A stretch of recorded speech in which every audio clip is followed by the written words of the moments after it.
Saludos y bendiciones para todos ustedes que están en sintonía de esta su radio, Fuerza Salvadora, Radio Católica vía Internet. Vamos a leer la palabra como lo hacemos diariamente. Estamos leyendo el Evangelio de San Mateo. Le voy a compartir el capítulo 4. Le invito a que abramos el corazón, que dejemos que Jesús nos hable a nuestro corazón y nos indique el camino que tiene para cada uno de nosotros. Dios les bendiga a todos los que nos acompañan desde México, Colombia, España, Estados Unidos, El Salvador, Guatemala, Costa Rica, Puerto Rico, República Dominicana, Santa Cruz, Bolivia. Dios les bendiga a todos ustedes y a nuestros hermanos en Perú, y en Chicago, aquí en Estados Unidos, y en San Diego. Dios les bendiga, les agradecemos que nos acompañen a crecer juntos en la gracia de Dios. Pidamos al Espíritu Santo que nos ilumine, que nos ayude a vivir la palabra, al igual que la Madre del Cielo nos ayude a guardarla y sacar los momentos que la ocupemos. Pedimos a nuestro Dios que nos proteja a través de sus arcángeles, de sus ángeles. Pedimos la presencia de San Miguel Arcángel, San Gabriel, San Rafael. Pedimos la intercesión de todos los santos para que rueguen, para que nosotros también nos esforcemos por ser santos. Que haya ese deseo en nuestros corazones de llegar a la santidad, porque el libro de Hebreos dice que nadie sin santidad verá a Dios. Así que si nos esforzamos por ser santos, no veremos a Dios. A esforzarnos a buscar la santidad con la gracia de Dios. Vamos a leer este Santo Evangelio. Si usted está leyendo junto conmigo y si no puede hacerlo, pues memorice o anote este capítulo 4 del Evangelio de San Mateo. Vamos a leerlo en el nombre del Padre, del Hijo y del Espíritu Santo. Amén. Dice: el Espíritu condujo a Jesús al desierto para que fuera tentado por el diablo. Y después de estar sin comer 40 días y 40 noches, al final sintió hambre. Entonces se le acercó el tentador y le dijo: si eres el Hijo de Dios, ordena que estas piedras se conviertan en pan. Pero Jesús le respondió: dice la Escritura, el hombre no vive solamente de pan, sino de toda palabra que sale de la boca de Dios. Después el diablo lo llevó a la ciudad santa, lo puso en la parte más alta de la muralla del templo y le dijo: si eres el Hijo de Dios, tírate de aquí abajo, pues la Escritura dice: Dios dará órdenes a sus ángeles y te llevarán en sus manos para que tus pies no tropiecen en piedra alguna. Jesús replicó: dice también la Escritura, no tentarás al Señor tu Dios. A continuación lo llevó el diablo a un monte muy alto y le mostró todas las naciones del mundo, con todas sus grandezas y maravillas, y le dijo: te daré todo esto si te arrodillas y me adoras. Jesús le dijo: aléjate, Satanás, porque dice la Escritura, adorarás al Señor tu Dios y a Él solo servirás. Entonces lo dejó el diablo y se acercaron los ángeles a servirle. Cuando Jesús oyó que Juan había sido encarcelado, se retiró a Galilea. No se quedó en Nazaret, sino que fue a vivir a Cafarnaún, a orillas del lago, en la frontera entre Zabulón y Neftalí. Así se cumplió lo que había dicho el profeta Isaías: tierra de Zabulón, tierra de Neftalí, en el camino hacia el mar, a la otra orilla del Jordán, Galilea, a la otra orilla del Jordán, Galilea, tierra de paganos, escuchen. La gente que vivía en la oscuridad ha visto una luz muy grande. Una luz ha brillado para los que viven en lugares de sombras y de muerte. Desde entonces Jesús empezó a proclamar este mensaje: renuncien a su mal camino, porque el reino de los cielos está ahora cerca. Mientras Jesús caminaba a orillas del mar de Galilea, vio a dos hermanos. Uno era Simón, llamado Pedro, y el otro Andrés. Eran pescadores y estaban echando la red al mar. Jesús los llamó: síganme, y yo los haré pescadores de hombres. Al instante dejaron las redes y los siguieron. Más adelante vio a otros dos hermanos, Santiago, hijo de Zebedeo, con su hermano Juan, que estaban con su padre en la barca arreglando las redes. Jesús los llamó y enseguida ellos dejaron la barca y a su padre y lo siguieron. Jesús empezó a recorrer toda la Galilea, enseñaba en las sinagogas de los judíos, proclamaba la buena nueva del reino y curaba en el pueblo todas las dolencias y enfermedades. Su fama se extendió por toda Siria. La gente le traía a todos sus enfermos y cuantos estaban aquejados por algún mal, endemoniados, lunáticos y paralíticos, y él los sanaba a todos. Empezaron a seguir a Jesús muchedumbres, gente de Galilea, Decápolis, Jerusalén, Judea y del otro lado del Jordán.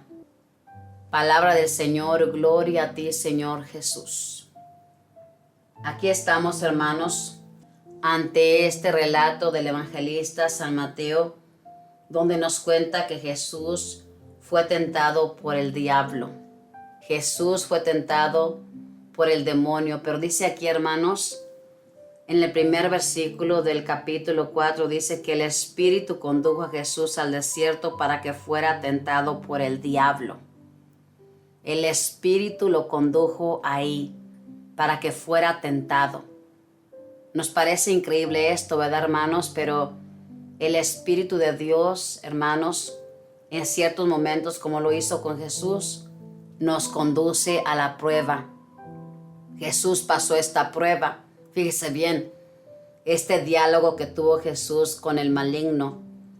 Estando ahí, dice la palabra, que estuvo 40 días sin comer, hermanos, y al final Jesús sintió hambre. Jesús era humano. Esto nos quiere decir que Él era totalmente humano, Dios, pero humano. Sintió hambre, 40 días estando en ese desierto, pasando la prueba, y se presentó el tentador. Como cuando nosotros estamos pasando, hermanos, una prueba, vienen tantas tentaciones, hermanos, muchísimas, pero tenemos que pasarlas con la gracia de Dios. Fíjese bien, aquí nos enteramos, hermanos, que el demonio, que Dios lo reprenda, conoce la palabra. Fíjese bien cómo atacó a Jesús, lo que le dijo: si eres el Hijo de Dios, ordena que estas piedras se conviertan en pan. Pero Jesús le contestó, dice la Escritura, el hombre no solamente vive de pan, sino de toda palabra que sale de la boca de Dios. Imagínese, si eres el Hijo de Dios, lo retó: haz que estas piedras se conviertan en pan. El demonio sabía que era el Hijo de Dios, él lo sabía, pero Jesús no cayó en la tentación. Usted sabía que muchas personas, o a veces nosotros, nos utiliza el demonio. A veces somos esos diablos que andamos seduciendo a las personas cuando decimos algo que va a esa persona a llevarla por un camino de perdición.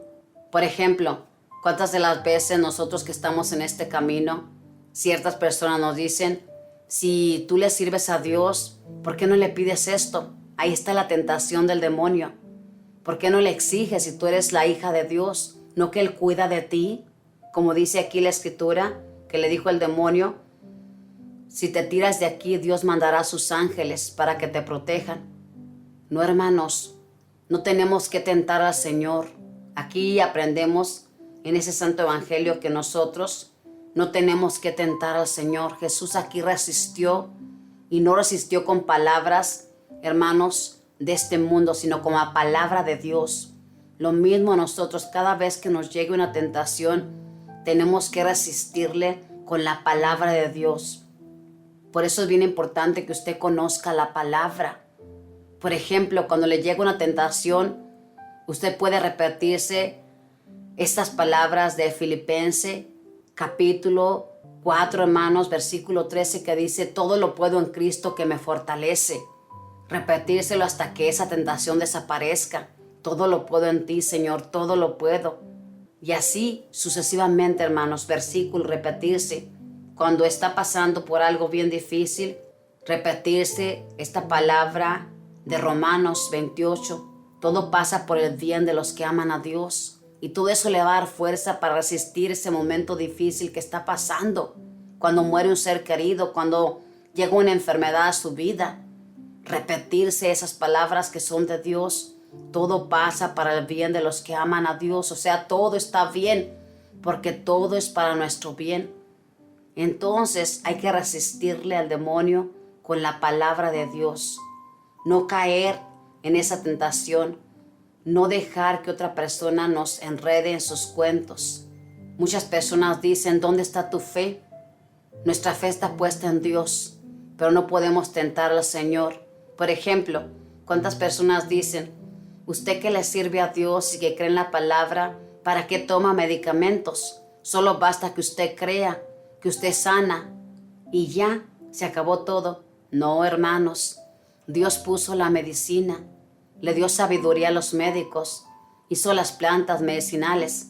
No podemos tentar al Señor y decir, yo no voy a tomar la medicina porque pues yo creo en Dios, yo confío en Dios y esta diabetes que yo tengo, esta tiroides a mí se me va porque yo le creo a Dios. Si Dios quiere, sí. Pero Dios, hermanos, por medio de esa enfermedad, de ese problema, de ese sufrimiento que usted está pasando, Dios le está purificando. Usted está cerca de Dios. Entonces, no tenemos que dejarnos seducir por el maligno, hermanos. Tenemos que caminar rectamente como Dios lo desea. Y sentir tentación, hermanos, o ser tentados, no es pecado. Aquí lo vemos, Jesús fue tentado, pero no cayó, resistió. Cuando nosotros sentimos tentaciones, que todos sentimos tentaciones, miente la persona que dice, yo no tengo tentaciones. Pues déjele digo, si usted es una persona que no tiene tentaciones, ya se murió, no la han enterrado.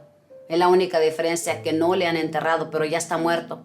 Mientras estemos vivos, tenemos tentaciones. Todo mundo. Esta servidora también tiene tentaciones y lucha todos los días para no caer en todo eso. Es lo que tenemos que hacer, hermanos. La lucha es grande. Dice aquí, desde entonces Jesús empezó a proclamar este mensaje: renuncien a su mal camino, porque el reino de los cielos está ahora cerca. Jesús empezó a proclamar, renuncien a su mal camino, porque el reino de Dios está ahora cerca. ¿Quién es el reino de Dios, hermanos? Jesús estaba cerca de aquellos y pedía que renunciaran a su mal camino. Lo mismo, Jesús está cerca de nosotros, a un lado, y pide que renunciemos a nuestro mal camino, que no estemos contentos con nuestro camino que estamos recorriendo, que busquemos enmendarnos, que busquemos hacer su voluntad. Y aquí nos habla del llamado de estos que él llamó. Dice aquí, mientras Jesús caminaba a orillas del mar de Galilea, vio a dos hermanos. Uno era Simón, llamado Pedro, y el otro Andrés. Eran pescadores y estaban echando la red al mar. Jesús los llamó, síganme y yo los haré pescadores de hombres. Al instante dejaron las redes y los siguieron. Aquí nos habla de este llamado de Pedro, que ni se imaginaba Pedro lo que Dios iba a hacer con él, y su hermano Andrés. Y inmediatamente, hermanos, dejaron ese trabajo que hacían para seguir a nuestro Dios. Y la promesa que les hizo, los haré pescadores de hombres. Yo les aseguro que estos dos no entendieron cuando Jesús les dijo esto. No entendieron qué quería decir eso, pescadores de hombres. Nada más les siguieron porque ya sabían lo que este hombre hacía. Y esa palabra, esa mirada los cautivaba. Y más adelante se encontró con otros dos, que estos fueron Santiago, que era hijo de Zebedeo, y su hermano Juan. No sabemos si este Juan era el discípulo amado, el que era hermano de Santiago, no lo sabemos. Nos deja abierto el evangelio, pero también los llamó e inmediatamente también dejaron todo y los siguieron. Y así fue Jesús recorriendo ese camino, hermanos, y fue invitando a los que él quiso que lo acompañaran para ser sus discípulos, sus apóstoles, los 12 apóstoles que él había escogido para que representaran las 12 tribus de Israel. Todos estos que le dijeron sí, no se imaginaban hasta dónde iba a llegar su nombre. Hasta ahorita leemos nosotros aquí estos personajes que supieron decirle sí a nuestro Dios. Lo mismo hace nuestro Dios, hermanos. Sale a ese mar en nuestra vida, a orillas de nuestra vida, a nuestro corazón, y todos los días nos invita a pescar almas, a ser pescadores de almas. Nos invita a todos. Tenemos que estar dispuestos a decirle sí a ese llamado. El caminar con Dios implica, hermanos, muchas cosas. Muchas cosas implica. No crea que es fácil, pero sí se puede. Yo le aseguro que para estos que le siguieron no fue fácil, como hemos leído. No fue nada fácil, pero en ese caminar, hermanos, encontraron la felicidad. Yo le invito a que le diga sí a nuestro Dios. Y en cierta ocasión alguien me preguntó, hermana, ¿y qué le tengo que decir a Dios si Él me invita? Dígale sí. ¿Y qué tengo que hacer yo? Le dije, nada. Simplemente disponga su corazón a que se haga la voluntad en usted de nuestro Dios, y nuestro Dios irá haciendo todo. Nuestro Dios no escogió a personas capacitadas. Escogió personas, hermanos, sin estudio, personas que no contaban ante nadie. Lo mismo hace con nosotros. Busca personas para capacitar, para enseñarles el camino. Él es el Maestro, Él es el Señor, Él es el dueño de todo, y Él puede hacerlo todo en nosotros. En estos burritos, Él hace maravillas si le decimos sí. Que la Madre del Cielo le proteja, a los arcángeles y los ángeles cuiden su caminar, donde quiera que se encamine, y le invitamos a leer la palabra. Yo le aseguro que algo vamos a aprender, algo se nos va a quedar. Por ejemplo, hoy hemos aprendido que Jesús fue tentado y fue conducido por el Espíritu Santo. Lo mismo, Dios nos pone a veces en la prueba para demostrarles si en verdad estamos dispuestos a hacer su voluntad. A todos se nos va a llegar un momento, hermanos, donde vamos a pasar por una prueba. Allí tenemos que decidir a dónde caminamos y de qué estamos hechos. Mientras usted no le pase una prueba, todo está bonito, todo está bien, puede alabar a Dios, bendecir a Dios, y es fácil, no cuesta trabajo. Pero cuando llega la prueba y usted alaba a Dios, verdaderamente usted ama a Dios. Verdaderamente usted quiere estar en ese camino. Ore por nosotros, que nosotros siempre le damos súplicas por todos ustedes. Dios les bendiga a todos, y pues sigamos para adelante agarrados de la llena de gracia que nos conduce a ese camino, verdad y vida. Paz y bien.